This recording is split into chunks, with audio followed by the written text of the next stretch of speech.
नमस्कार दोस्तों, मैं मुकुल कुमार। दोस्तों आज हम पढ़ेंगे फिजिक्स के कोई कुछ इंपोर्टेंट क्वेश्चन। क्वेश्चन नंबर हमारा 1 है। इसमें हमें दिया है क्वेश्चन, आपको स्क्रीन पर दिख रहा होगा। A football of radius capital R is kept on a hole radius R small R less than capital R made on a plank horizontally. Once end of the plank is now lifted so that it gets titled, making an angles from the horizontal as shown in the picture below. The maximum value of theta so that the football does not start rolling down the plank satisfies. अब दोस्तों हिंदी वाले समझो कि हमें इसमें दिया है कि एक हमारे पास क्या दिया है, प्लैंक दिया है, यानी कि एक समतल तख्ता है। ठीक है, उसके अंदर क्या है, एक हॉल है। इस तरीके से एक हॉल है। इसमें हमसे कहा गया है कि इस तख्ते की जो हॉल है, इस तख्ते के अंदर एक बॉल रखी है। ठीक है, जो इसमें हमारा हॉल है उसमें एक बॉल रखी है। अब इस प्लैंक को कितना ऊपर उठाया जाए कि ये रोलिंग ना करने लगे बॉल। ठीक है, अगर हम यहां तक उठाते हैं इस तख्ते की बॉल को तो ये रोलिंग नहीं कर रही। अगर हम बिल्कुल ही इस तरीके से कर दें तो ये रोलिंग करने लगेगी। ये क्यों करेगी, ये देखते हैं दोस्तों। इसके लिए हमारे पास दो कंडीशन होती हैं, या तो जो इसका वेट या क्या बोलेंगे, फोर्स है, वो इधर को ज्यादा होना चाहिए, यानी कि नीचे को ज्यादा होना चाहिए, या इसके बराबर होना चाहिए। जैसे एक एग्जांपल लेते हैं, हमारे पास ये ट्री है, ठीक, और ये इधर से कमजोर है। तो एक वैज्ञानिक साइंटिस्ट ने हमसे कहा कि ये इधर को नहीं झुके, नहीं तो टूट जाएगा। तो हम इसमें क्या करते हैं, एक पोल लेते हैं और पोल को इधर को टाइट करके बांधते हैं जो इधर को ना झुके। ठीक है, यदि हम दोनों तरफ को बांधें तो हम क्या करेंगे, ये और ये जो सिरा है एक दूसरे से मतलब कि समान स्टैटिक, मतलब कि समान तरीके से बांधेंगे, समान हार्ड तरीका होगा। ठीक है, यदि सपोज करो यहां पर 2 न्यूटन का बल लग रहा है तो यहां पे भी 2 न्यूटन का बल लगना चाहिए। अगर यहां पर 3 लग रहा है तो यहां पर 1 लग सकता है, लेकिन 4 नहीं लग सकता। अगर 4 हम लगाएंगे तो ये तो इधर को झुक जाएगा और टूट जाएगा। इसी तरीके से हम इसको देखते हैं कि हमारे पास ये है। ठीक, अब हमारे पास जो गोले की, जो सर्किल की जो रेडियस होती है, वो सेंटर से किसी भी बिंदु पर ले लो वो समान होती है नहीं होती है। अब हमारे पास एक बल काम करेगा यहां पर एसी, और जैसे ये हमारे पास हुआ, अब एक कंडीशन में ये बॉल जो है, इसके अंदर जो हॉल है वो यहां पर बल करेगा। यहां पर क्या होगा, बल कार्य करेंगे। इसे 2 बल कार्य करेंगे, एक तो होगा ये नॉर्मल कॉन्टैक्ट बल और ये होगा फ्रैक्शन फोर्स। ये होगा नॉर्मल कॉन्टैक्ट फोर्स, ये होगा फ्रैक्शन फोर्स, ये यहां पर। और एक कंडीशन ये होगी, यहां पर कुछ भी बल नहीं लगेगा। इधर जो बल लगेगा वो लगेगा mg sin थीटा। क्या लगेगा, mg sin थीटा। और इधर ये जो बल लगेगा वो क्या लगेगा, mg cos थीटा। क्या लगेगा, mg cos थीटा। अब देखते हैं, एक यहां पर जो होगा हमारा, एक ये है ना, एक ये भी तो आ रहा होगा, यानी कि एक लंबाई ये भी आ रही होगी। जो हमारी लंबाई होगी, इसकी दोनों पूरी लंबाई कितनी है, 2r। अब आधी की बात चलिए, आधी कितनी होगी, r होगी नहीं होगी, यानी कि हमारे पास क्या होगा, mg cos थीटा होगा नहीं होगा। और mg cos थीटा की जो वैल्यू होगी बराबर होगी या बड़ी होगी mg sin थीटा से। बराबर या is equal to M G sine theta. ये हुआ। अब ये देखो mg के सामने वाला जो बल है इसे हम मानते हैं h, क्योंकि हाइट होगी। इसे कितना मानेंगे h, और इसकी जो लंबाई है इसकी कितनी है ये r। ठीक, इससे ये कैंसिल, इससे ये कैंसिल हो गया। अब इसको इधर ले जाएंगे तो r upon h is equal to sine upon cos होगा tan थीटा, और इसमें tan theta is equal to कोई भी वैल्यू ऐसी दी नहीं है।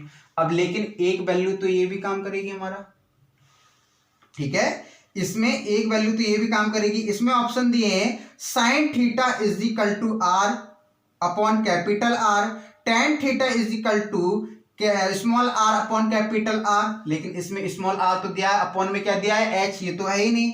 Sign theta is equal to R upon 2r, ये तो आने की नहीं कि 2r की बात हमारी जो चल रही है सर्किल से आधे की बात चल रही है, कितना है 2r पूरे का दिया है, ये तो आने का नहीं है। cos theta is equal to R upon 2r, ये भी नहीं आने का। अब कौन सा आएगा, इसे डायरेक्ट भी विकल्प लगा सकते हैं, sine theta is equal to R upon capital R, लेकिन हम देखेंगे निकाल कर कैसे आएगा।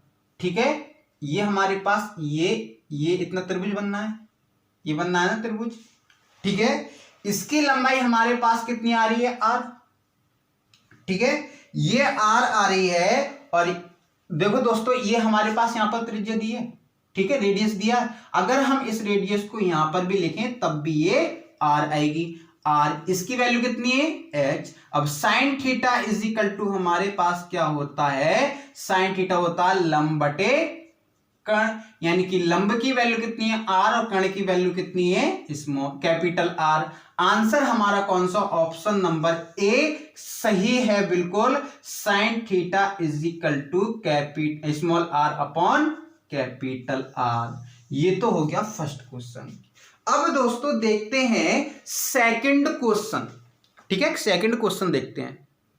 सेकंड क्वेश्चन देखते हैं, इसमें हमें दिया है, आप स्क्रीन पर दिख भी रहा होगा, if C1 is equal to 5 mu F, F मतलब farad, is send up to 220 volts, another C2 is equal to 2.5 mu F is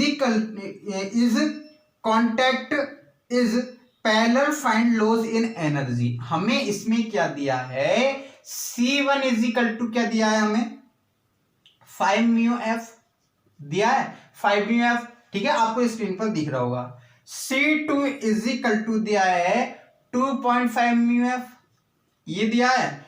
B is equal to दिया है, अब इसमें एक चीज देखो, अब इसमें दिखाए चेंज हो रहा है, ठीक है। अब B1 की वैल्यू हमारे पास कितनी है, B1 की भी तो वैल्यू कुछ होगी तभी तो चेंज हो रहा है, तो इसमें B1 की जो वैल्यू आएगी वो 0 आएगी, और B2 की वैल्यू कितनी आएगी, कितनी आती है B2 की वैल्यू 220 वोल्ट आएगी, ये आएगी। अब इसका हम क्या निकालें, कुल जो वोल्ट होगा हमारा delta V is equal to B2 minus B1, यानी कि B1 की वैल्यू हमारी कितनी है 220 में से 0 गया तो कितना आएगा 220, ये समझ में आया, यानी कि delta V is equal to 220, ये हमारे पास 220। अब पैरेलल है, ठीक है, और पैरेलल का हमारे पास क्या फॉर्मूला होता है, 1/c is equal to 1/c1 plus 1/c2। 2 तक है तो 2 तक लिख लो बस। अगर हमारे पास 3c होते तो सिर्फ c हम कितने लिखते, 3 लिखते, ठीक है। 1/c1 की वैल्यू 5 प्लस c2 की वैल्यू कितनी है 2.5, 0 हटाओ, मतलब पॉइंट हटाओ 0 बढ़ा लो, क्या बचा 1/5 प्लस 10/25, ये हो गया 25, एलसीएम ले लिया, ये हो जाएगा 5 plus 10 is equal to 15/25 1/c, ठीक है। जब 1/c ये कितना हो जाएगा 3/5, ठीक है, और c इज इक्वल टू 5/3, यानी कि इससे ये cancel, c is equal to आ जाएगा 3 ही कम 3, 3 1 जा 3, बचा कितना हमारे पास 2 बचा ना, कितना हो जाएगा 3 1 जा 3 और बचा 2 और पॉइंट लगा के 0.66, ये आ जाएगा। कितना आ रहा है? 0.66। ठीक, या हम ऐसे ही रहने दे से 3/5 लिख लें, 5/3। ठीक है, इससे क्या लिखते हैं? 5/3 ही लिख लेते हैं। ठीक, इससे पहले ऐसे ही कर दें, c = 15/25। इससे ये कैंसिल, कितना? 3/5, यानी कि c = 5/3 आ गया। b की वैल्यू हमारे पास आ गई, डेल्टा b की 220 वोल्ट। ठीक है, और c की वैल्यू आ गई 5/3 μf, ये आ गई 5/3 μf। अब हमें इसमें निकालना है एनर्जी, कि एनर्जी कैसे निकालते हैं। और हमें पता है एनर्जी का फॉर्मूला होता है, एनर्जी और वर्क का एक ही फॉर्मूला होता है, धारिता, यानी कि c में 1/2 c b²। c की वैल्यू कितनी है? c की वैल्यू है 5/3। b की वैल्यू कितनी है? 220 वोल्ट, यानी कि 220 को 2 बार लिख लो। ठीक, अब हम इसमें क्या करेंगे, 2 इससे काटो, कितना? 11 बार जाएगा। ठीक है, अब हमारा हो जाएगा 11 दूनी 22 और बचा 2, 11 दूनी 22 और 2 24, 0 गुणा 5/3। इसकी काटो फिर, 0 5 चौक 5 दूनी 10, 5 चौक 20 और 1 21 और 5 दूनी 10 और 2 12/3। कितना आया? 12/3। जब इसको हम डिवाइड करेंगे तो हो जाएगा 4 तिया 12, 4 तिया 12 और हमारे यहाँ पे हो गया 10। कितना हो जाएगा ये? 10, 4 तिया 12, 0 उतारो, 3 तिया 9, हमारे पास हो गया 3 तिया 9.33। यानी कि हमारा जो आंसर आएगा H = 4033.33 जूल, ये हमारा आंसर आ जाएगा। वो भी किस में आएगा? ये म्यू जूल। किस में आएगा? म्यू जूल में ये आंसर आएगा। अगर हमारे पास और कुछ दिया हो तो देख लेंगे, नहीं तो ये हमारे पास आंसर क्या है? म्यू जूल में आंसर आ गया। आंसर कितना आ गया?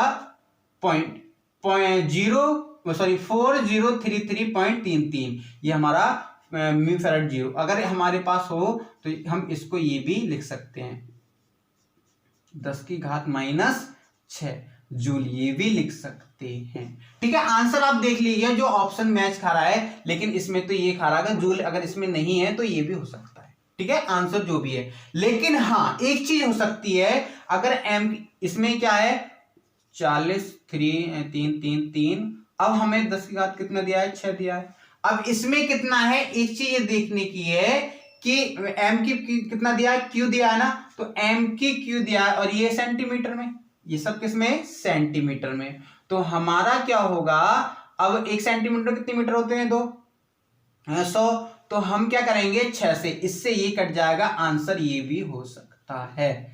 ठीक है, ये भी हो सकता है। अब जो आपका आंसर दिया हो वो हमारे आंसर आ जाएगा। ये हुआ सेकंड क्वेश्चन। अब देखते हैं थर्ड क्वेश्चन क्या है। तो दोस्तों ये थर्ड क्वेश्चन है, इसमें हमें दिया है a light dice made of aluminium. ये जो हमारी प्लेट है, जो हमारी प्लेट बनी है, horizontally art is free to rotate about its axis as soon as the figure a strong magnet is held very firmly at a point above the disc away from its axis. On rolling the magnet about the axis of the dice will V। अब इसमें option number A हमें दिया है, आपको ऊपर दिख रहा होगा स्लाइड में, rotate in the direction opposite to the direction of magnets movements. Option B है rotate in the same direction as the direction of magnet motion, not rotate and is temperature will remaining unchange. Option D है not rotate but is but temperature with slowly rise. ठीक है, अब इसमें ये देखने को दिया है कि इसमें हमें तीसरा ऑप्शन तो किसी मैच में नहीं खा रहा। हिंदी वाले सोचो, हमें इसमें दिया है कि एक ये एल्युमिनियम की प्लेट है, ठीक। अब इसमें हम विद्युत यानी कि करंट प्रवाहित करते हैं इधर को, ठीक। जब करंट प्रवाहित करते हैं और इसके ऊपर हम क्या करते हैं, एक N और S ध्रुव की पोल की जो मैग्नेट यानी कि चुंबक है वो चारों ओर घुमाते हैं। तो इसका मतलब, कहने का मतलब है कि यह चुंबक के अपोजिट दिशा में मतलब घूमेगी, या चुंबक की विपरीत दिशा में घूमेगी, वही बात है, या चुंबक की उसी दिशा में घूमेगी जिधर मैग्नेट घूम रहा है, ठीक है। जिधर मैग्नेट मोशन कर रहा है उसी दिशा में मोशन करेगा, या हमारे पास इसका टेम्परेचर बढ़ेगा या घटेगा, या घटेगा या बढ़ेगा, ठीक है। अब इसमें या तो कोई प्रभाव नहीं पड़ेगा। अब समझो, अरे एक चीज तो है, जब हम लाइट को किसी चीज में प्रभावित करते हैं तो क्या होता है, वो गर्म होता नहीं होता है, ठीक है, गर्म होता है। अब सर्दियों के मौसम चल रहे हैं, ये देखो कि जब हम एक रॉड आती है पानी गर्म करने वाली यानी कि ग्रीजर बोले, जब हम उसको स्विच में लगाते हैं और पानी में डालते हैं तो क्या होता है, पानी गर्म होता है। एल्युमिनियम का एक तार है, किसी को अगर सपोज करो वो 3 mm का तार है और उस पर ज्यादा लोड दे दिया तो क्या होगा, वो गर्म होके पिघल जाएगा। ऐसे ही इस कंडीशन में जब विद्युत धारा प्रवाहित हो रही है यानी कि करंट जा रहा है तो क्या होगा, मतलब गर्म तो होगी प्लेट। तो इसका मतलब है कि टेम्परेचर स्लोली, यानी कि ऑप्शन सी और डी तो बिल्कुल गलत है, ऑप्शन बी और ए में कंफ्यूजन है, ठीक है, ऑप्शन ए और बी में कंफ्यूजन है। अब इसमें हम देखें, जब हम डायरेक्शन, एक आती है दोस्तों चौक कुंडली। चौक कुंडली कैसी होती है, ये उस पे तांबे का तार हम लपेटते हैं इस प्रकार से, जब उस पे तांबे का तार हम लपेटते हैं इस प्रकार से, ठीक, और ये हम छोड़ देते हैं, इसे सही से बनाते हैं। ये तो हमारा कोई हो गई कील, ठीक है, और ये हो गया तांबे का तार, ठीक है, ये तांबे का तार हो गया, ये प्लस और ये माइनस। किसी बैटरी पे लगाते हो छोटे छोटे मतलब लोहे के टुकड़े डालते हैं तो ये चिपकने लगता है। यानी कि विद्युत में भी वो क्या है, मतलब लाइट में भी क्या है, चुंबकीय बल है, चौक कुंडली बताती है। यानी कि जब इधर को हम क्या करेंगे, लाइट भेजेंगे और चुंबकीय है, जब चुंबक को घुमाएंगे तो इसका मतलब ये इसको इसकी ओर आकर्षित होगा, ठीक है। जब ये इसकी ओर आकर्षित होगा तो इसका मतलब ये प्लेट भी घूमेगी, ठीक है, प्लेट भी घूमेगी। यानी कि ये स्लोली स्लोली जो हमारा डायरेक्शन होगी वो मैग्नेट की ही दिशा में ये हमारी प्लेट घूमेगी, किसकी, मैग्नेट जो होगा उसी की दिशा में घूमेगी। तो इसका ऑप्शन नंबर हमारा जो है बी सही है। Rotate is the same direction as the direction for magnet motion, यानी कि जो हमारा मैग्नेट जिधर को घूमेगा उधर को ही ये घूमेगी। लेकिन दोस्तों एक चीज है, यदि इसमें लाइट प्रभावित नहीं करें या लाइट नहीं दे इसको, इस प्लेट को एल्युमिनियम की, तो ये कोई भी मोशन नहीं करेगी, ना ही तो विपरीत यानी कि अपोजिट डायरेक्शन में, ना ही डायरेक्शन में, ठीक है। एल्युमिनियम चुंबक का कोई भी प्रभाव नहीं होता, जो एल्युमिनियम की प्लेट है उसका मैग्नेट से कोई लेना देना नहीं है। तो दोस्तों आज के लिए इतना ही। यदि वीडियो अच्छी लगी हो तो लाइक करें, शेयर करें, कमेंट करें, और दोस्तों यदि आपने हमारा टेलीग्राम ग्रुप ज्वाइन नहीं करा है तो लिंक डिस्क्रिप्शन बॉक्स में से ज्वाइन करें, क्योंकि दोस्तों इन वीडियो की जो PDF है हम टेलीग्राम ग्रुप पर ही सेंड करते हैं। धन्यवाद दोस्तों।